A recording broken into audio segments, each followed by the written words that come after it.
Hello and welcome. स्वागत है आप सभी का समाचार पल्स चैनल पे। आज हम डिस्कस करने वाले हैं बजट से पहले प्री बजट स्पेशल। ये क्लास है, बजट की टर्मिनोलॉजी को हम समझने वाले हैं सो दैट जब बजट आएगा तो हमारे लिए बहुत ईजी हो सकेगा ये समझना कि क्या डेटा है। डेटा एनालिसिस हम कर पाएंगे, इवन लोगों को भी समझा पाएंगे। बट एक चीज़ ध्यान में रखनी है कि ये फुल फ्लेज बजट नहीं आने वाला है जो आज पेश होने वाला है। ये बजट जो होगा वो वोटन अकाउंट होगा, इंटरिम बजट होगा, क्या कुछ होगा डिटेल से समझेंगे हम लोग बजट की क्लास में, जो कि थोड़ी देर बाद पब्लिश होने वाला है, थोड़ी देर बाद आने वाला है। लेकिन अभी हम पहले बजट की टर्मिनोलॉजी को समझ लें। एक्चुअली में ये बजट का जो सेशन है वो दो पार्ट में है, जिसमें एक में हम टर्मिनोलॉजी को पढ़ेंगे, दूसरे में हम जो हमारा वोटन अकाउंट है या इंटरिम बजट है उसमें क्या कुछ इंपॉर्टेंट है। 5-6 महीने जो सरकार चलने वाली है अभी आम चुनाव से पहले, उसमें क्या कुछ जनता के लिए लोक लुभावन चीज़ें हैं या नॉर्मल चीज़ें हैं, न्यू नॉर्मल कुछ है या नहीं है, वो देखेंगे। तो चलिए स्टार्ट करते हैं। सबसे पहले हम बात करेंगे जो हमारी बजट होती है वो हमारी फाइनेंस मिनिस्ट्री तैयार करती है। तो फाइनेंस मिनिस्ट्री की कौन-कौन से डिपार्टमेंट क्या-क्या करती है उसको देख लेते हैं। यहाँ से क्वेश्चन भी बनते हैं। सबसे पहले जो डिपार्टमेंट होता है that is the department of expenditure. इसमें जो गवर्नमेंट होती है उनका जितना भी मतलब किस तरह का क्या एक्सपेंडिचर है वो सब डिटेल यहाँ पे फॉर्मुलेशन होता है। उसके बाद जो डिपार्टमेंट है रेवेन्यू डिपार्टमेंट, सबसे इम्पोर्टेंट डिपार्टमेंट है। इसमें जितने भी एक्ट्स, रेगुलेशंस, रूल्स, राइट, या ई सर्विसेज प्रोवाइड की जाती हैं रेवेन्यू के संबंधित, वो इसी डिपार्टमेंट का काम होता है। फिर department of investment and public asset management, very very important. तो ये जितने भी डिसइन्वेस्टमेंट, जैसे कि पीएसयूज वगैरह अगर सेल किया जाता है या किसी भी तरह का कोई भी डिस इन्वेस्टमेंट होने वाला है या होगा, ठीक है, वो सब इसी डिपार्टमेंट के थ्रू होता है।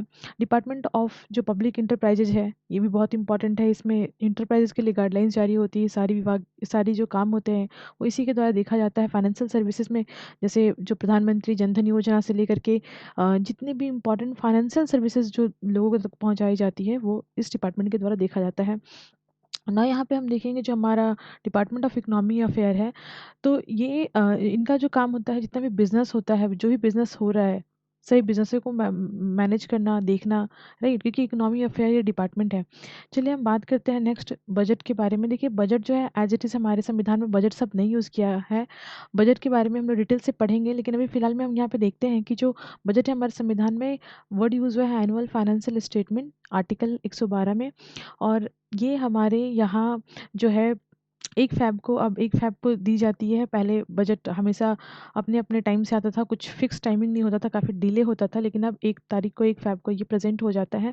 और ये एक फाइनेंशियल ईयर का एनुअल स्टेटमेंट होता है, इसीलिए ये टर्म यूज़ किया जाता है। और यहाँ पे हम देखेंगे इस बजट में 3 तरह की फंड में विशेष बातें होती हैं। 3 तरह के फंड होते हैं, जिसमें consolidated fund of India, right, contingency fund of India और पब्लिक अकाउंट होता है। इसको समझेंगे उससे पहले हम ये समझेंगे कि कोई भी बजट तभी बजट कहलाएगा जब वो डिफरेंशिएट कर पाएगा अकॉर्डिंग टू इंडियन कॉन्स्टिट्यूशन, जब वो डिफरेंशिएट कर पाएगा कि क्या रिसिप्ट्स हुआ है, क्या एक्सपेंडिचर हुआ है, रेवेन्यू अकाउंट क्या है, कैपिटल अकाउंट क्या है। अगर वो इन चीज़ों को एक्सप्लेन कर पाता है, उसी दस्तावेज को, उसी पेपर को आप जो है according to constitutional annual financial statement मानते हैं। अगर ये सब डेटा नहीं रहेगा तो वो एक दस्तावेज रह जाएगा, डॉक्यूमेंट्स रह जाएगा, उसको आप फाइनेंशियल स्टेटमेंट तो नहीं कह सकते। चलिए आगे हम बात करते हैं कि क्या कुछ इंपॉर्टेंट टर्मिनोलॉजी है बजट से संबंधित हमें समझना है। देखो जो हमने पढ़ा कंटीजेंसी फंड क्या होता है। देखिए कंटीजेंसी फंड एक ऐसा फंड होता है जो गवर्नमेंट अपनी सारी चीज़ों, ज़रूरत की जो चीज़ें होती हैं, जो खर्चे होते हैं, वो इसी फंड से निकालती है, राइट। इसके अलावा अतिरिक्त अगर कोई एक्सेप्शनल खर्च आ जाता है जिसके लिए कंटीजेंसी फंड या पब्लिक अकाउंट का यूज़ किया जाता है, लेकिन गवर्नमेंट की 99.9% खर्चे जो होते हैं वो कंसोलिडेटेड फंड ऑफ इंडिया पे ही चार्ज होते हैं। चाहे वो बहुत जैसे सीजीआई वगैरह की जो सैलरी होती है वो भी गवर्नमेंट के ऊपर खर्च होती है, तो वो भी खर्च कहाँ से चार्ज होता है, कंसोलिडेटेड फंड ऑफ इंडिया पे चार्ज होता है। बहुत इंपॉर्टेंट है। कंटीजेंसी फंड क्या होता है, जैसे कि मैंने आपको बताया कि ये एक्सेप्शनल होता है, बहुत अर्जेंट है या अनफोर्सीन कुछ ऐसा, मतलब अनफॉर्चुनेट तो नहीं कह सकते, लेकिन लेट सपोज मान लो अनफॉर्चुनेट हो गया या गवर्नमेंट अनएक्सपेक्टेड थी कि उनको क्या खर्च करना है, अचानक से ये खर्च हो गया। तो इस तरीके के खर्च के लिए जो है 500 करोड़ तक का जो फंड होता है वो जो प्रधानमंत्री हैं, राष्ट्रपति जी के मतलब सीधे एसेंट से ही 500 करोड़ तक का फंड तो इससे निकाल ही सकते हैं। तो ये मतलब बहुत रेयर केस में कंटीजेंसी का यूज़ होता है अपने यहाँ। एंड पब्लिक अकाउंट तो एक ऐसा समय होता है जब सरकार खुद ही बैंक की तरह काम करती है। सरकार बैंक की तरह ही बिहेव करती है। सरकार जो है अपने डेली के जो काम है उनको देखने के लिए, उनको निकालने के लिए, अपना खर्च वहन करने के लिए बैंक से ही यूज़ करती है पैसे को। समझ गए? तो इस तरह का जब नेचर हो जाता है तो उसको पब्लिक अकाउंट कहते हैं। और ये संविधान के द्वारा एक तरह से गवर्नमेंट को राइट दिया गया है कुछ पर्टिकुलर टाइम में, जब particular time in the sense ये कुछ सर्टेन टाइम में, जब जैसे कि चुनाव होने वाला हो, राइट? तो उस टाइम पीरियड में ये जो है काम होता है। और इसके बाद हम देखेंगे डेटा के साथ, है ना, चार्ट के हेल्प से हम समझने की कोशिश करेंगे। जैसे कि मैंने आपको बताया कि बजट वही होता है जिसमें सारे के सारे डिटेल्स दिए जाते हैं। तो जो कि 3 फंड हमने देखा, तो ये जो 3 फंड है इनमें पैसा आता कहाँ से? जैसे मेजर जो फंड है गवर्नमेंट का, कंसोलिडेटेड फंड ऑफ इंडिया, इसमें पैसा कहाँ से आता है? तो पैसा इसमें आता है रेवेन्यू बजट से, कैपिटल बजट से। रेवेन्यू बजट के 2 पार्ट्स होते हैं। एक तो होता है रेवेन्यू रिसिप्ट्स, क्या रेवेन्यू आप रिसिप्ट्स कर रहे हैं, यानी क्या कर आप प्राप्त कर रहे हैं, और क्या आप रेवेन्यू पे खर्च कर रहे हैं, एक्सपेंडिचर कितना कर रहे हैं। मतलब 2 रुपया टैक्स लेने के लिए आप उस पे कितना पैसे का इन्वेस्टमेंट कर रहे हैं, 100 रुपया टैक्स लगाने के लिए कितना रुपया खर्च कर रहे हैं। तो ये हो गया रेवेन्यू रिसिप्ट्स। 10 रुपया टैक्स प्राप्त हो रहा है मान के चलो, और 10 रुपया टैक्स प्राप्त करने के लिए आपने 2 रुपये का खर्च किया है, ये हो गया रेवेन्यू एक्सपेंडिचर, एग्जाम्पल के लिए। उसके बाद हम देखेंगे जो कैपिटल बजट होता है सरकार का, इसके भी 2 पार्ट होते हैं। तो कैपिटल बजट में कैपिटल रिसिप्ट्स आता है और कैपिटल एक्सपेंडिचर आता है। जैसे कि क्या इंफ्रास्ट्रक्चर हमारे पास है, उससे क्या कमाई हो रही है, रेलवे है तो उससे क्या कमाई हो रही है, पुल है तो उससे क्या कमाई हो रही है, कितना टैक्स आ रहा है, और नए अगर हम पुल या नए रेलवे या नई कुछ चीज़ बनाएंगे तो उससे कितनी कमाई होगी। समझ गए? उसके बाद यहाँ पे देखेंगे पब्लिक अकाउंट में, तो ये रिसिप्ट्स है और ये जो है कितना डिसबर्समेंट हो रहा है। तो ये गवर्नमेंट जब बैंक की तरह एक्ट करती है तब ये रेयरर केस में होता है, ये भी रेयरर केस में है, ये तो मतलब सोचे ही मत। और इसमें जो कंटीजेंसी फंड होता है ना, इसमें पैसा जमा किया जाता है सरकार के द्वारा। जो एक लिमिट होती है, एक तय राशि होती है कि कंटीजेंसी फंड में इतना पैसा होना चाहिए। तो गवर्नमेंट अपने सारे कामकाज को करते हुए भी कंटीजेंसी फंड में पैसा मेंटेन करती है। इसीलिए कंटीजेंसी फंड का क्या आय है और क्या मतलब क्या एक्सपेंडिचर है वो यहाँ पे लिखा हुआ नहीं है। चलिए बात करते हैं नेक्स्ट, बजट कैसे प्रेजेंट होता है, कहाँ कहाँ बजट जो है किस किस टेबल पे जाता है। तो सबसे पहले जो है यूनियन बजट प्रिपेयर होता है, पहले हलवा सेरेमनी होता है, हलवा सेरेमनी के बाद बजट प्रिपेयर किया जाता है। और मतलब बजट प्रिपेयर हो जाता है, फिर हलवा सेरेमनी के बाद फिर अब जो है स्टाफ जो है वो सीधा अब मिलेंगे कहाँ पे, बजट वाले दिन, प्रस्तुति के दिन पे मिलेंगे। और उसके बाद बजट पे डिस्कशन होगा लोकसभा में, राज्यसभा में। उसके बाद ये बजट जो है जाएगा आपकी अलग अलग कमेटियों के पास, जिस पे इसकी स्क्रूटनी होगी कि क्या इसमें जो पैसा मेंशन किया गया है दैट इज़ करेक्ट और नॉट। इंडिविजुअली मिनिस्टर लेवल पे स्क्रूटनी हो जाएगी, और इसको कहते हैं डिमांड फॉर ग्रांट्स, राइट। और उसके बाद हाउस जो है 1-2 दिन के लिए या सप्ताह दिन के लिए स्थगित होता है। उसके बाद फिर यहाँ पे इस पे डिटेल से डिस्कशन होता है, विपक्ष के लोग, पक्ष के लोग जो भी होते हैं जिनका कंसर्न होता है उस पर डिस्कशन होता है। डिस्कशन के साथ साथ एक चीज़ और होती है, क्या? Voting, right. तो इसको हम लोग कहते हैं जो है demand for grants, voting on certain ministries के द्वारा इसमें होती है। मतलब मिनिस्ट्रीज के सभी लोग इसमें पार्टिसिपेट करते हैं, सभी लोग का इसमें जो है भागीदारी होता है, और होगा भी क्यों नहीं, जिनकी गवर्नमेंट रहेगी, जिनकी बहुमत में सरकार रहेगी, पास तो होना ही है। और वैसे भी ये फाइनेंशियल बिल होता है तो इसको कोई रोकता भी नहीं है, अगर विपक्ष वाले नहीं भी वोट देंगे तो कोई फर्क नहीं पड़ता, एवं ही हो जाना है, क्योंकि यही रूल है ना, 14 दिन के अंदर तो पास हो ही जाना है। और इसको तो कोई रोक भी नहीं सकता है, मनी बिल, फाइनेंशियल बिल, ये सब रोकने का अधिकार नहीं है। उसके बाद हम यहाँ पे देखेंगे जो नेक्स्ट होता है वो होता है डिमांड फॉर ग्रांट्स, वोटिंग हो जाती है। उसके बाद फिर अप्रोप्रिएशन बिल और फाइनेंशियल बिल पास होता है। तो पहला कदम ये हो गया, दूसरा कदम ये है, तीसरा कदम ये है, चौथा कदम ये है, पांचवा कदम ये है और छठा कदम ये है। तो 6 स्टेप में बजट जो है वो हमारी कंप्लीट होते हैं। अब ये अप्रोप्रिएशन बिल और फाइनेंशियल बिल क्या है, मेन चीज़ तो यही है, इसको हम लोग देखेंगे। पहले इस चार्ट को समझ लेते हैं। जो रेवेन्यू बजट होता है, अभी हमने कैपिटल बजट देखा, रेवेन्यू बजट में रेवेन्यू रिसिप्ट्स, जिसके 2 पार्ट हैं, क्या है? Tax revenue, non tax revenue.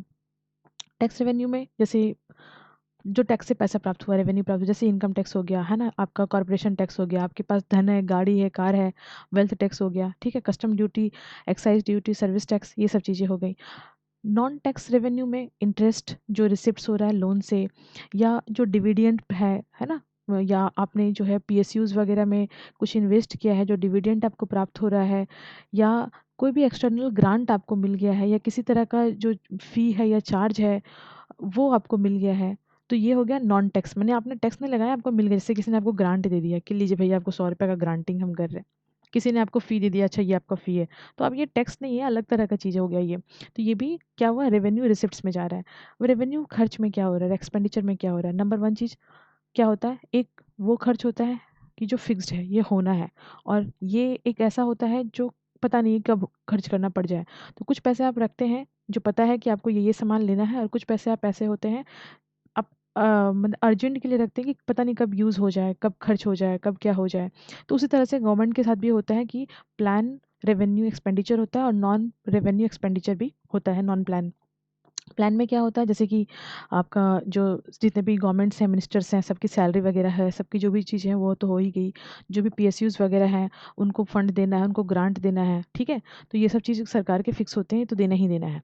अब जैसे जो फिक्स नहीं है, जैसे सडनली मान लीजिए कि जो डिफेंस है उसके लिए हमने कोई डील कर दी, एक्सपेंडिचर हो रहा है, या फिर हमने जैसे किसानों का कर्जा माफ़, है ना? सब्सिडी दे दी, या फिर हमने जो है वो इंटरेस्ट माफ़ कर दिया, ठीक है? तो इस तरह की चीज़ें हमने कर दी। या फिर कोई कैलामिटीज़ आ गई, नेचुरल कैलामिटीज़ आ गई, या फिर कोई जो है अलग तरीके का जो है देश के अंदर कुछ चीज़ घट गई जिसके चलते एक्सपेंडिचर हो गया या अनसर्टेन था। तो इस तरह की चीज़ें नॉन प्लान रेवेन्यू मतलब एक्सपेंडिचर में आती है। कैपिटल बजट में हम लोग देखेंगे, यहाँ पे कैपिटल बजट में 2 पार्ट होते हैं, एक तो कैपिटल रिसिप्ट्स होता है और कैपिटल एक्सपेंडिचर होता है। कैपिटल रिसिप्ट्स में क्या होता है, आरबीआई से क्या बोरोइंग कर रही है भारत सरकार। दूसरा होता है कि बोरोइंग मार्केट से क्या कर रही है ना, बॉन्ड या सिक्योरिटी के रूप में, या फिर लोन जो गवर्नमेंट ने लिया है नेशनल स्मॉल जो सेविंग फंड्स हैं, है ना, स्मॉल सेविंग फंड से जो सरकार को पैसा मिला है, या पीएसयू से मिला है, या किसी और अन्य सेक्टर से मिला है लोन के थ्रू, या एक्सटर्नल डेप्ट किसी देश से कर्ज लिया है, आईएमएफ से कर्ज लिया है, डब्ल्यूबी से कर्ज लिया है यानी कि वर्ल्ड बैंक से लिया है, या लोन जो है रिकवरी हो गया, लोन दिया गया था वो रिकवरी हो गया, या फिर गवर्नमेंट की कोई कंपनी एजेंसी या संस्था है लॉस में चल रही है, या सरकार को लग रहा है कि उसको बेच के ज़्यादा पैसा आ सकता है, तो उस तरीके का डिसइन्वेस्टमेंट। देखिए डिसइन्वेस्टमेंट के लिए ना हमारे यहाँ 1970s के टाइम में डिसइन्वेस्टमेंट मंत्रालय भी बना दिया गया था। समझ गए, जो पीएसयू पर परफॉर्मिंग नहीं कर रही है, जो घाटे का सौदा दे रही है, उनको हटाया जाए, बेचा जाए। समझ गए। तो यहाँ पे एक और बात देखिए, जो कैपिटल एक्सपेंडिचर है उसमें हम देखेंगे प्लान कैपिटल एक्सपेंडिचर और नॉन प्लान कैपिटल एक्सपेंडिचर में। तो ये हम यहाँ पे जो है अगेन हम यहाँ पे देखेंगे जो प्लान है उसमें जो कैपिटल्स हैं, राइट, सेंट्रल गवर्नमेंट मिनिस्टर्स या किसी भी तरह का जो असिस्टेंस प्रोवाइड किया जाता है स्टेट को या यूनियन टेरिटरी को, या लोन दिया जाता है स्टेट को, ये वो होता है। और जो नॉन प्लान एक्सपेंडिचर है कैपिटल पे, ये रेवेन्यू पे नहीं है, ये कैपिटल पे है।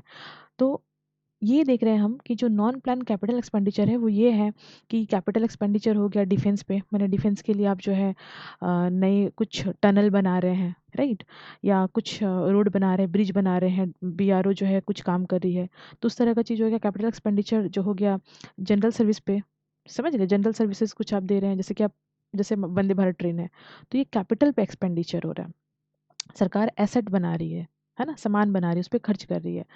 तो एक ऐसा चीज़ जो हो गया ये हम देखेंगे यहाँ पे, ये यूनियन टेरिटरीज़ के लिए हो या स्टेट के लिए हो, ठीक है, या लोन देना हो जाए किसी बैंक को, जैसे कि हम देखते हैं कभी कभी कोई बैंक जो है वो धराशायी हो रही है, कोई पीएसयूज गिर रहा है, तो सरकार उसको लोन दे के तुरंत से संभाल लेती है, तो ये उस तरह का हो गया।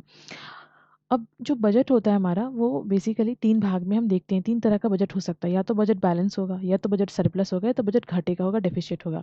तो बैलेंस बजट क्या होता है कि जितना आपने रेवेन्यू इनकर किया है, जितना आपने प्राप्त किया है, उतना ही आपने एक्सपेंडिचर किया है। हर हाल में आपका बजट जो है बैलेंस है, 100 रुपये का कमाई है तो 100 रुपये का ही खर्चा है।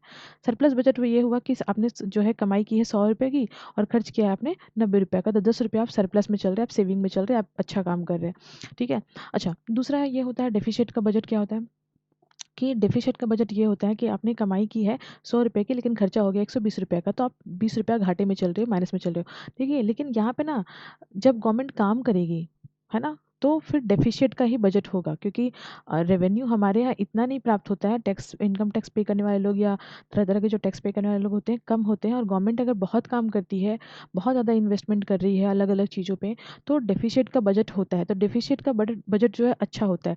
लेकिन कभी कभी इसका अपोजिट होता है कि डेवलपमेंट का काम कुछ नहीं हो रहा, कोई प्रोजेक्ट नहीं चल रहा है, लेकिन फिर भी घाटे का बजट आ रहा है, यानी कि पैसा गबन हो रहा है, यानी कि लॉस हो रहा है, यानी कि पैसा जो है वो कहीं ना कहीं से लूपहोल है सिस्टम के अंदर, घोटाले हो रहे हैं, ये भी उसी का एक प्रमाण है। सरप्लस बजट होना अच्छी बात होती है, लेकिन सरप्लस कभी कभी इस सेंस में भी हो सकता है कि आपने जो भी आपकी रेवेन्यू प्राप्त हुई है वो हुई है और आपने खर्च ही नहीं किया है, समझ गए? तो ये देखना है कि सरप्लस हो रहा है, अच्छी बात है, वेरी गुड, लेकिन सरप्लस हो क्यों रहा है ये भी देखना पड़ता है, क्योंकि इकोनॉमी में आप अगर कुछ नहीं भी काम करेंगे तो पैसा रखा रहेगा। तो अपने बजट को अच्छा दिखाने के लिए आप कुछ डेवलपमेंट का काम नहीं करेंगे ना, वो बोलते हैं ना कभी कभी कुछ नहीं करने से भी अच्छा होता है, तो ये वही वाली बात हो गई। ठीक है। और यहाँ पे हम देखेंगे नेक्स्ट जो हमारा बजट रिलेटेड टॉपिक है, टर्म्स है, दैट इज़ एप्रोप्रिएशन बिल। जैसा कि मैंने आपको बताया था कि जब बजट हमारा पास हो जाता है, वोट ऑन अकाउंट हो जाता है, सभी सभी मंत्रालय से सभी जो भी अलग हमारे वहाँ पे मेंबर्स बैठे हुए हैं उनके द्वारा, दोनों ही सदन से, तो फिर ये एप्रोप्रिएशन बिल पास किया जाता है, क्योंकि बिना एप्रोप्रिएशन बिल के सरकार 1 रुपया भी कंसोलिडेटेड फंड ऑफ इंडिया से नहीं निकाल सकती है। तो इसीलिए इसको सप्लाई बिल या स्पेंडिंग बिल भी कहते हैं। दूसरा होता है फाइनेंस बिल। तो फाइनेंस बिल आप जानते हैं, इसको तो रोका ही नहीं जा सकता है, और 110 आर्टिकल में ये मेंशन किया गया है, ये आपको याद रखना है। तो गवर्नमेंट फाइनेंस बिल जब मन तब नहीं पास कर सकती, साल में एक ही बार गवर्नमेंट फाइनेंस बिल पास करती है अगर वो टैक्स में किसी तरह का परिवर्तन करती है, टैक्स बढ़ाती है या घटाती है, तो वो ये बिल के थ्रू ही कर सकती है साल में एक बार। तो फाइनेंस बिल जो है अपने आप में बहुत इंपॉर्टेंट होता है। अब चूंकि हमने बात की है टैक्स की, तो हम समझ लेते हैं कि जो टैक्स होता है वो कितने तरह का होता है। तो 2 तरह का टैक्स होता है, डायरेक्ट इनडायरेक्ट। डायरेक्ट टैक्स हमारे इनकम पे लगता है, जो हमने कमाई की, इनकम टैक्स हो गया। और टैक्स ऑन जो है हमारा मतलब अनडिस्क्लोज्ड है ना, अनडिस्क्लोज्ड है, या फॉरेन से हमारा इनकम हुआ कि या किसी तरह का एसेट है, तो उस पे भी जो टैक्स लगता है वो भी हमारा क्या होगा, डायरेक्ट टैक्स हो गया, है ना। अब जैसे हमने फॉरेन में ज़मीन खरीदी है, हमने फॉरेन में घर खरीदा है, हमने फॉरेन में इन्वेस्टमेंट किया है, तो हमें तो टैक्स पे करना पड़ेगा ना भैया सरकार को। तो वो हमारी कमाई पे, हमारे इनकम पे टैक्स है, that is a direct tax. Indirect tax में जैसे हमने एक कप कॉफ़ी पी है तो हमें टैक्स देना पड़ेगा, राइट। हमें कस्टम ड्यूटी पे करना पड़ेगा अगर हमने कुछ चीज़ फॉरेन से मंगवाई है। तो अभी यहाँ पे हम देखेंगे जो डायरेक्ट टैक्स है और इनडायरेक्ट टैक्स है, इसमें डिफरेंस क्या होता है। ये वेल्थ पे लगता है, ये गुड्स एंड सर्विसेज पे लगता है, ये प्रोग्रेसिव नेचर का होता है और ये रिग्रेसिव नेचर का होता है। एक बात बताएं, एक होता है ना इक्वालिटी, ठीक है, और एक होता है इक्विटी, ठीक है। तो ये हमें समझना पड़ेगा। जैसे कि मान लीजिए जो डायरेक्ट टैक्स है, जो डायरेक्ट टैक्स है, जो ज़्यादा कमाएगा उसके ऊपर ज़्यादा टैक्स लगेगा, है ना। अब जैसे अंबानी है, वो बहुत टैक्स पे करते हैं, लेकिन मैं उतना अर्निंग नहीं करती हूँ, इवन अभी तो करती नहीं हूँ। ठीक है। तो जो करते हैं इनकम, जैसे सपोज़ मान लो कि कोई पर्सन है जो 10 लाख 5 लाख रुपया अर्निंग कर रहा है एनुअली, तो वो क्या है, उसको कम टैक्स पे करना पड़ा। लेकिन जो आदमी 10 करोड़ जो है वो इनकम कर रहा है, उसको ज़्यादा पैसा देना पड़ेगा। जो 100 करोड़ का इनकम कर रहा है उसको ज़्यादा पैसा देना पड़ेगा। तो जितना हायर इनकम होगा, higher will be the income, higher will be the tax, right. तो इसमें ये एक चीज़ हो गई। लेकिन जब इनडायरेक्ट टैक्स की बात करें, जैसे मान लीजिए पार्ले जी है, लेट्स एग्जांपल, पार्ले जी का दाम अगर बढ़ रहा है 10 रुपये से बढ़ के वो 15 रुपये हो रहा है, तो अंबानी के लिए ही 15 रुपये है और आम आदमी के लिए ही 15 रुपये है, समझ गए। तो इसलिए एक इम्पॉर्टेंट होता है, ये समझना होगा कि जो आपकी जो इक्वालिटी होती है वो इनडायरेक्ट टैक्स में ही देखने को मिलती है, जबकि डायरेक्ट टैक्स इक्विटी बेस्ड होता है। ये ध्यान में रखना है। अब ये ना देख लेना, हमें कभी-कभी ऐसा पूछा जाता है क्वेश्चन कि जो कॉर्पोरेट टैक्स होता है वो डायरेक्ट टैक्स होता है कि इनडायरेक्ट टैक्स होता है। तो ये आपको देख लेना है कि डायरेक्ट टैक्स में आते हैं इनकम टैक्स, कॉर्पोरेट टैक्स, ठीक है, security transaction tax, capital gain tax या गिफ्ट टैक्स या वेल्थ टैक्स। अगर कोई आपको गिफ्ट भी देता है तो उस पे भी टैक्स लगता है। और ये पहले तो गवर्नमेंट एम्प्लॉय स्पेसिफिकली जो सिविल सर्विस में होते थे उनके लिए तो होता था बहुत सारे कड़े नियम, अभी भी होता है नेता और बड़े जो लोग होते हैं उनके लिए। अब हमें तो इतना कोई महँगा टैक्स देता नहीं है, तो हमें गिफ्ट पे टैक्स देना नहीं है। इनडायरेक्ट टैक्स की बात करें तो सेल टैक्स होता है, सर्विस टैक्स, कंट्रोल टैक्स, उसके बाद हम देखेंगे, सॉरी, उसके बाद यहाँ पे जो कस्टम ड्यूटी हो गया या वैट हो गया या जीएसटी हो गया, ये इनडायरेक्ट हो गया। अदर जो टैक्सेस होते हैं जिसमें प्रॉपर्टी टैक्स हो गया, रजिस्ट्रेशन फ़ी, जब हम कुछ जैसे लैंड रजिस्टर करने जा रहे हैं तो फ़ी देना पड़ता है, या टोल टैक्स देते हैं जब जाते हैं गाड़ी से इधर उधर तो हाईवे पे। फिर एजुकेशन के लिए सेस हो गया, एंटरटेनमेंट टैक्स हो गया, और जो प्रोफेशनल टैक्स हो गया, ये सब चीज़ें होती हैं। उसके बाद फिर हम देखेंगे नेक्स्ट जो हमारा है, देखिए रेवेन्यू रिसिप्ट्स हो या हमारा जो कैपिटल रिसिप्ट्स हो, ये अभी हमने आपके साथ डिटेल से डिस्कस किया चार्ट के साथ, तो ये डेफिनेशन है, ये आप देख सकते हो। नाउ हम बात करेंगे कुछ डेफिसिएट्स के बारे में, जो कि गवर्नमेंट की डेफिसिएट्स होती है। तो गवर्नमेंट की डेफिसिएट बेसिकली रेवेन्यू पे डेफिसिएट होती है। तो रेवेन्यू डेफिसिएट जो होता है वो क्या होता है, revenue expenditure minus revenue receipts. ये हमने अभी देखा था चार्ट के माध्यम से, बस ये फॉर्मूला आपको ध्यान में रखना है कि रेवेन्यू डेफिसिएट जो होता है वो रेवेन्यू जितना सरकार प्राप्त करी, 100 रुपया सरकार रेवेन्यू जो है वो प्राप्त कर रही है, रिसिप्ट कर रही है, लेकिन उस पे खर्च जो हो रहा है वो 120 रुपये का हो रहा है, तो 20 रुपये का डेफिशिएट हो रहा है। लेकिन डेफिशिएट किस मैटर में हो रहा है? रेवेन्यू के मामले में, इसलिए रेवेन्यू डेफिशिएट कहेंगे ना। इसके बाद हम देखेंगे जो हमारा नेक्स्ट टर्म होगा वो अच्छा, इससे एक एक चीज़ हम समझ लेते हैं कि अगर रेवेन्यू डेफिशिएट होता है तो इस पे इकोनॉमी पे क्या असर पड़ेगा। तो सिंपल सी बात है कि ये एक तरह का डिससेविंग कंडीशन क्रिएट होगा। गवर्नमेंट जो है वो सेविंग नहीं कर पाएगी, और सेविंग नहीं करेगी तो जो गवर्नमेंट कंजम्पशन करेगी वो कैसा होगा? वो कर्ज लेके होगा, बोरोइंग होगा। और जब गवर्नमेंट बोरोइंग करके कर्ज लेके इस अपना सारा काम करेगी तो ये एक तरह से फ्यूचर के लिए बर्डन क्रिएट होता जाएगा। ठीक है, तो इसको रिड्यूस करना बहुत इंपॉर्टेंट है। अगर ये नहीं कर पाती है सरकार, तो फिर सरकार क्या करती है इसके बिहाफ में? जो वेलफेयर स्कीम्स होती है, जो अच्छी पॉलिसीज़ होती हैं, उनको सरकार बंद कर देती है। क्योंकि सरकार का जहाँ से लीकेज होता है, एक्स्ट्रा खर्च जहाँ से होते रहता है, उसको सरकार कम करने लगती है। तो इसलिए ये हमेशा ध्यान में रखना है कि जो गवर्नमेंट का डेफिशिएट हो, राइट, रेवेन्यू डेफिशिएट हो, वो ज़्यादा नहीं हो। रेवेन्यू डेफिशिएट ज़्यादा होना एक तरह से समझिए बहुत नुकसान होता है गरीब आदमी के लिए, क्योंकि गवर्नमेंट उस चीज़ को फुलफ़िल करने के लिए जो वेलफेयर स्कीम्स होती है या जो इंफ्रास्ट्रक्चर बन रही है, जैसे कि मान लीजिए रोड बन रहा है, तो रोड बनने से क्या हो रहा है? केवल रोड बन के आपका देश का एक कैपिटल ही नहीं बन रहा है, इंफ्रा ही नहीं बन रहा, बल्कि वहाँ पे लोगों को रोज़गार भी मिल रहा है। और उस रोड बनने से जो आवागमन है वो हमारा बेहतर हो रहा है, लॉजिस्टिक कॉस्ट जो है रिड्यूस हो रहा है। तो उससे एक तरह से जो बिज़नेसमैन हैं या जो लोग हैं उनको बहुत फ़ायदा होता है।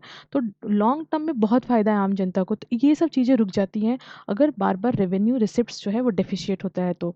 नाउ हम देखेंगे फिजिकल डेफिशिएट का क्या है। देखो, फिजिकल डेफिशिएट अगर हम बात करें ग्रॉस में, ग्रॉस का मतलब टोटल। तो फिजिकल डेफिशिएट जो है वो होता है टोटल एक्सपेंडिचर जो भी आपका प्राप्त हुआ है माइनस जो रेवेन्यू रिसिप्ट्स है प्लस जो नॉन डेप्ट क्रिएटिंग कैपिटल रिसिप्ट्स है। ये थोड़ा समझ लीजिए, नॉन डेप्ट क्रिएटिंग कैपिटल क्या होता है? बेसिकली ये ऐसा कैपिटल है, यानी एक ऐसी पूंजी है जो आपने क्रिएट की है बट बिना किसी कर्ज के। ठीक है, तो बिना किसी कर्ज के जो क्रिएट किया है आपने पूंजी अपनी, और जो आपको रेवेन्यू प्राप्त हुआ है, इन दोनों का सम जब आप माइनस कर देते हैं टोटल खर्च से, जैसे मान लीजिए टोटल खर्च है आपका 100 रुपीज़, आपने रेवेन्यू रिसिप्ट्स प्राप्त किया है जो है 50 रुपये का, और जो आपको यहाँ पे मिला है, जो आपने वेल्थ क्रिएट किया है, मान के चलो वो है आपका जो है 30 रुपये का। ठीक है, तो ये दोनों का सम माइनस ये। ठीक है, तो यानी यहाँ पे जो क्रिएट हो रहा है 20 रुपया, वो क्या हो रहा है? फिजिकल डेफिशिएट हो रहा है, ग्रॉस फिजिकल डेफिशिएट हो रहा है। तो ये अच्छी चीज़ है, ये इसका बढ़ना अच्छा होता है, ये बढ़ना अच्छा होता है। समझ गए? अब चलिए हम यहाँ पे देखेंगे, इसके आगे समझने की कोशिश करते हैं कि फिजिकल डेफिशिएट जो होता है फाइनेंशियल सेक्टर में, ठीक है, वो हम फुलफिल कर सकते हैं बोरोइंग के थ्रू। सरकार को जब फिजिकल डेफिशिएट ज़्यादा होने लगता है, सरकार कर्ज लेना स्टार्ट कर देती है, लाइबिलिटीज़ लेना शुरू कर देती है, सो दैट कि जो है कार्य अच्छे से हो सके। अब यहाँ पे जो ग्रॉस फिजिकल डेफिशिएट है, इसको दूसरे तरीके से भी समझा जा सकता है, दूसरे फॉर्मूले की हेल्प से भी समझा जा सकता है। जैसे कि यहाँ पे हमने ग्रॉस फिजिकल डेफिशिएट को इस तरीके से देखा। अभी हम ग्रॉस फिजिकल डेफिशिएट को अलग फॉर्मूले से देखते हैं, जिसमें क्या होता है? Net borrowing at home. At home का मतलब आपने मनी जो है डायरेक्टली ब्रो किया है, लिया है पब्लिक से, इंस्ट्रूमेंट के थ्रू, डेब्ट इंस्ट्रूमेंट के थ्रू, जिसमें आप जो है वो किसी भी तरह का सिक्योरिटी पेपर के थ्रू जब आप जनता से, आम मार्केट से पैसा उठाते हैं, तो वो पैसा आपका मनी जो हो गया, घरेलू मनी हो गया, राइट। और या फिर आप जो है जो बैंक्स हैं, जो कमर्शियल बैंक है, उनका जो एसएलआर होता है, राइट, तो उसके थ्रू अगर आपने इनडायरेक्टली पैसा लिया है, तो एसएलआर के थ्रू या जो सिक्योरिटी पेपर है उनके थ्रू जो पैसा लिया हो, प्लस आरबीआई के साथ जो बोरोइंग किया हो, या बोरोइंग किया हो अब्रॉड से, तो ये सभी के सभी बोरोइंग जो होते हैं, समझ गए? और ये जो होते हैं ये आपका एक तरह से ग्रॉस फिजिकल डेफिशिएट का इक्विपमेंट्स है। तो ये आपको ध्यान में रखना है कि net borrowing at home plus borrowing plus RBI plus borrowing from abroad is equal to आपका ग्रॉस फिजिकल डेफिशिएट। नाउ अब जो फिजिकल डेफिशिएट है, जिसे हमने पहले भी देखा था, ठीक है, जो फिजिकल डेफिशिएट है, रेवेन्यू फिजिकल डेफिशिएट की अगर हम बात करें, तो देखिए एक जो हमारा एक ऐसा माना जाता है कि एक स्टेबल इकोनॉमी है ना, एक ऐसा इकोनॉमी जो काफ़ी साउंड इकोनॉमी हो, तो उसका फाइनेंशियल हेल्थ चेक करना हो तो उसका फिजिकल डेफिशिएट चेक करते हैं। तो फिजिकल डेफिशिएट जो होता है वही revenue deficit plus capital expenditure minus non डेप्ट creating capital receipts. Fiscal deficit, overall की बात हम करने जा रहे हैं। फिजिकल डेफिशिएट जो हमारा ओवरऑल है, तो हमने कितना रेवेन्यू प्राप्त किया है, रेवेन्यू जो प्राप्त किया है, रेवेन्यू जो खर्च किया, उसमें जो हमारा कर्ज है, यानी रेवेन्यू डेफिसिट जो हमने देखा अभी थोड़ी देर पहले कि रेवेन्यू डेफिसिट कितना हुआ है, रेवेन्यू पे कितना खर्च किया गया, रेवेन्यू कितना प्राप्त हुआ, तो जो डेफिसिट हुआ है वो, तो fiscal deficit is equal to revenue deficit plus capital expenditure, आपने कितना खर्च किया है, कैपिटल एक्सपेंडिचर कितना किया है, प्लस, और यहाँ पे हम देखेंगे माइनस है नॉन डेप्ट क्रिएटिंग कैपिटल, यानी ऐसा कैपिटल जो आपने क्रिएट तो किया है लेकिन वो कर्ज लेके नहीं, और ये जो है ये कर्ज वाला है। ठीक है, तो इस तरीके से हमारा बनता है फिजिकल डेफिशिएट। तो ये एक इम्पॉर्टेंट है, फॉर्मूला आपको याद रखना है, ये बहुत ज़रूरी होता है। प्राइमरी डेफिशिएट की हम बात करें तो प्राइमरी डेफिशिएट जो होता है वो फोकस करता है प्रेजेंट डे में क्या फिजिकल इम्बैलेंस चल रहा है, यानी आपके देश के अंदर जो प्राइमरी डेफिशिएट है वो ये शो करता है कि जो आपका फिजिकल डेफिशिएट है वो बैलेंस है या नहीं है। समझ गए? और ये बहुत ही मतलब हम देखेंगे कि जो अगर इसको मेजर किया जाए बाय फार्मूला, तो फिजिकल डेफिशिएट माइनस जो है इंटरेस्ट पेमेंट अगर हम करते हैं तो हमें प्राप्त होता है प्राइमरी डेफिशिएट। तो फिजिकल डेफिशिएट से हम माइनस कर देते हैं जो इंटरेस्ट प्राप्त हुआ है, तो हमें मिल जाता है आपका क्या, प्राइमरी डेफिशिएट। देखो, primary deficit, gross primary deficit, जैसे अगर हमने प्राइमरी निकाले तो ग्रॉस तो हम आराम से निकल सकते हैं, वही है gross primary deficit is equal to gross fiscal deficit minus net interest liabilities. अब यहाँ में एक चीज़ इंपॉर्टेंट है कि नेट इंटरेस्ट लायबिलिटीज क्या है। तो नेट इंटरेस्ट लायबिलिटीज का मतलब ये होता है कि आप सिर्फ लोन लेते ही नहीं है बल्कि लोन देते भी हैं। तो आपने जो लोन दिया है उस पर आपको इंटरेस्ट प्राप्त होगा, और आपने जो लोन लिया है उस पर आपको इंटरेस्ट देना होगा। तो इन दोनों का जो नेट वैल्यू आएगा, है ना, मान के चलिए आपने 100 रुपया जो है वो इंटरेस्ट देना है, और आपको जो है 90 रुपीज़ का इंटरेस्ट आना है। तो देना कितना है 100, आना कितना है, मैं इंडियन इकोनॉमी की बात कर रही हूँ क्योंकि हम लोग ज़्यादा कर्ज लेते हैं, कर्ज देते कम है। तो कर्ज ज़्यादा लेते तो इंटरेस्ट भी ज़्यादा देना होगा, तो इस हिसाब से यहाँ पे 10 रुपये का क्या हो रहा है, interest, net interest liabilities create हो रहा है। ये लाइबिलिटीज ही है क्योंकि 10 रुपये डेफिशिएट में, तो लाइबिलिटीज ही है ना। तो ये हो गया आपका प्राइमरी डेफिशिएट। तो प्राइमरी डेफिशिएट बहुत इंपॉर्टेंट होता है ये चेक करने के लिए कि जो देश है, जो फिजिकल हमारी डेफिशिएट है या फिजिकली जो भी हम रेवेन्यू प्राप्त कर रहे हैं, कितना बैलेंस है कितना इम्बैलेंस है। तो जब बजट का डेटा आपके सामने आएगा तो आप प्राइमरी डेफिशिएट देख करके आप समझ जाओगे कि क्या हम कर रहे हैं। गवर्नमेंट का जो डेप्ट होता है वो गवर्नमेंट कैसे जो है वो मेंटेन करती है। देखिए, गवर्नमेंट काम करेगी तो ऑब्वियस सी बात है डेप्ट तो होगा ही, राइट, अगर पॉजिटिव वे में काम कर रही हो तो हम यहाँ पे देखेंगे, मतलब मैं इसलिए बोल रही हूँ क्योंकि डेप्ट तो कैसे भी हो सकता है, चाहेगी सरकार तो जो है मतलब बहुत अनप्रोडक्टिव काम करके भी डेप्ट क्रिएट कर सकती है, और बहुत प्रोडक्टिव काम करके भी डेप्ट होता है। तो डेप्ट गुड सेंस में होना चाहिए, जैसे कि हमने पहले डिस्कस किया। तो डेप्ट को पूरा करने के लिए सरकार जो है वो क्या करती है, टैक्स लेती है, लोगों पे टैक्स लगा देती है, या फिर वो पैसा उधार ले लेती है, या फिर मनी प्रिंट कर सकती है। तो वो देखना पड़ता है कि किस तरीके का हमारा जो है गोल्ड कैसा है हमारे पास, या फिर हमारा जो बीओपी है, बैलेंस ऑफ पेमेंट कितना है, या गिल्ट मार्केट में हमारा क्या कंडीशंस है, उसके आधार पे हम मनी को प्रिंट कर सकते हैं और नहीं कर सकते, वो देखने वाली बात होती है।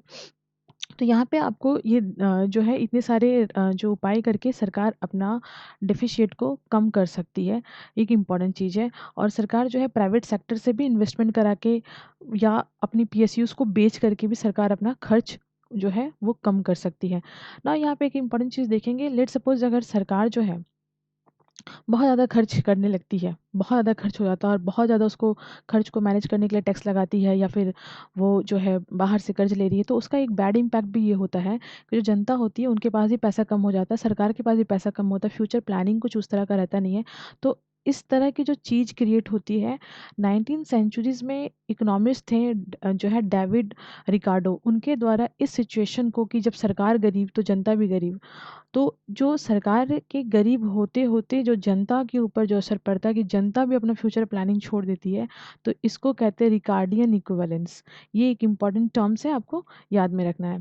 अब आगे हम लोग कुछ देख लेते हैं, जैसे कि अगर इन्फ्लेशन होता है तो इन्फ्लेशन के कारण भी सरकार के ऊपर बहुत ज़्यादा डेफिशिएट क्रिएट होता है, बहुत खर्च करना पड़ता है इन्फ्लेशन को कंट्रोल करने के लिए, राइट। तो ये भी एक तरह का डेब्ट क्रिएट होता है जिसको सरकार समय समय पे कंट्रोल और मैनेज करती रहती है, जिसके लिए हम आगे भी देखेंगे। क्राउडिंग आउट क्या होता है, देखिए समटाइम्स ऐसा होता है कि सरकार के पास पैसा नहीं होता है किसी भी कार्य को करने के लिए, ना तो वो उस कंडीशन में वो बोरो नहीं करती है, लोन नहीं लेती है, बल्कि वो जनता से डायरेक्ट पैसा लेती है। यानी प्राइमरी मार्केट में, मनी मार्केट में जो है वो खुद इन करती है, मनी मार्केट के प्राइमरी मार्केट में वो खुद इन करती है और जनता से सिक्योरिटी के थ्रू जो है पैसा इन्वेस्टमेंट कराती है। तो इस तरीके से जो प्राइवेट सेक्टर होते हैं, जो प्राइवेट जो कंपनियां होती हैं, वो वहाँ से हट जाती हैं, क्योंकि जब जनता जो है गवर्नमेंट सेक्टर में ज़्यादा विश्वास करके उनके ऊपर इन्वेस्टमेंट करना ज़्यादा उचित समझेगी रैदर की प्राइवेट सेक्टर के, तो इस सिचुएशन से क्राउड आउट सिचुएशन क्रिएट होता है। तो समटाइम्स जो है बजट में क्राउड आउट भी मेंशन रहता है कि गवर्नमेंट के कारण कितना क्राउड आउट हुआ है प्राइमरी सेक्टर में या सेकेंडरी मार्केट में, मतलब प्राइमरी मार्केट में या सेकेंडरी मार्केट में। कोविड के टाइम पे आरबीआई ने इस काम को किया था, सेकेंडरी मार्केट में खुद आरबीआई एज अ कस्टमर बैठ गई थी और सेकेंडरी मार्केट का इतना ज़्यादा जो वहाँ पे इम्बैलेंस कंडीशन होता है उसको मैनेज किया गया था ना। आगे हम देखेंगे जो हमारा डेफिशिएट है, तो मैंने जैसे आपको बताया कि डेफिशिएट को दूर करने के लिए सरकार अलग अलग टैक्स का प्रोविज़न करती है, ये वहीं पे है लिखा हुआ, ये सारी पॉइंट्स हमने डिस्कस कर लिए आपके साथ। नाउ एक इम्पॉर्टेंट चीज़ की बात करेंगे, that is a FRBMA, that is a fiscal responsibility and budget management act 2003 में आया था। एक बड़ी अच्छी बात मैं बताती हूँ आपको, ये अभी तो है लेकिन ये इतना प्रोडक्टिव नहीं है, इतना कार्य नहीं कर रहा, क्योंकि 2016 में हमारी सरकार ने एक चेंज किया है और उस चेंज में जो हमारा जो इन्फ्लेशन है, राइट, तो इन्फ्लेशन को कंट्रोल करने के लिए इन्फ्लेशन प्लस 4 पॉइंट +- 2% का इस तरह का हमारा एक जो है वे है कि हम मैक्सिमम इन्फ्लेशन कितना रख सकते हैं, मिनिमम कितना रख सकते हैं, इसी फॉर्मूले को हम लेकर के आगे बढ़ते रहेंगे।